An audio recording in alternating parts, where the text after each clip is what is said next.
চাচা আমাদের ছোটবেলা মাছ ধরতে যেতাম আমাদের দাদার সাথে কত মাছ দিও কতলা মাছ আরে কোন রাগ- গাড়িতে মাছ দেখি না আরে রাখবে না তোর দাদার কাকু অল্প আমার তারে কোস মাছ মারছি বেটা আমরা আসবো না। আই সর্বনাশ মাছ মারছি তোমার শাশি একদিন কইতাছে আচ্ছা কখনো তো কুস্তা নাই আচ্ছা অন্দিলা মাছ লয়াও না আচ্ছা তখন কিতা করুম কইতে এলে ডেকটা দো মনে করো দাননার ডেকটা লইছি আচ্ছা মনে হয় এহত মন দান হইব এটাতে সিদ্ধ করা যায় আচ্ছা আচ্ছা আচ্ছা তারপরে গেলাম গাঙ্গের মধ্যে গেলাম আমার দাড়ি তখন অক্ষাল লম্বা ছিল আসবো না।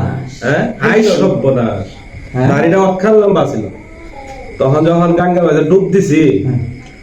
মনে করো 2-4-5 কেজি কোটির মাছ দাড়ির মধ্যে লাগিয়ে গেছে আসবো না।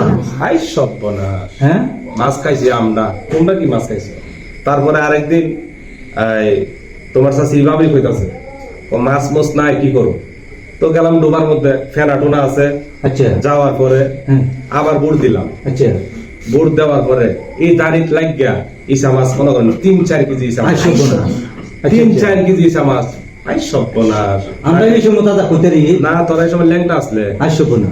আই সর্বনাশ তখন ইসা মাছ খাইছি আমরা তোরা তো কুস্তি দেখছিস না আসবো না। আই সর্বনাশ তখন ওই যে ওই পাকিস্তান আমলে যে বাতাস আইছিল হ্যাঁ, হ্যাঁ, হ্যাঁ। ঘূর্ণিঝড় ওই দাঁড়িয়ে লয়ে গেছে আসবো না। আই সর্বনাশ